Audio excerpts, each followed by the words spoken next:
Ալեքսանդր Թամանյանը փաստորեն Երևանի փոքր կենտրոնի համար ընտրում է սիրտ։ Առանցքը պետք է լինի օպերայի եւ բալետի ակադեմիական թատրոնի շենքը, այլ ոչ թե Լենինի անվան հրապարակը, ինչպես արվում էր միութենական բոլոր հանրապետությունների մայրաքաղաքներում։ Եվ այս առումով Երևանը շատ առանձնահատուկ է,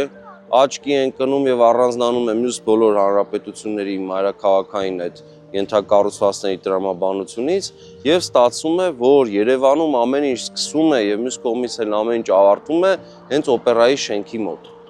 Սա յուրահատուկ կոնցեպցիա էր, շատ հետաքրքիր գաղափար էր, որ կիրառում էր Թամանյանը եւ հենց օպերայի շենքի տրամաբանությունից էլ պետք է բխեր հանրապետության հրապարակի կառուցումը, որը այն ժամանակ Լենինի անունն էր կրում, եւ կառավարական տուն, մնացած բոլոր շինությունները արդեն այնտեղ պետք է լինեին։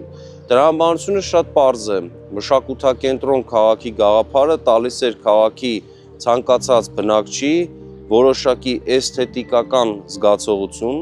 եւ ստացվում է, որ անգամ կրթական ցենզ չունեցող մարդը հանդիպման լավագույն վայր ընտրելու էր օպերայի շենքը։ Մինչ օրս էլ երևանցիների տրամաբանության մեջ օպերայի շենքը հենց այն վայրն է, որի մոտակայքում որոշում են, թե ամենահեշտ հանդիպելու վայրը որն է։ Նախագծի գլխավոր գործընկերն է Converse բանկը, ֆինանսական աշխարհի ձեր հուսալի գործընկերը։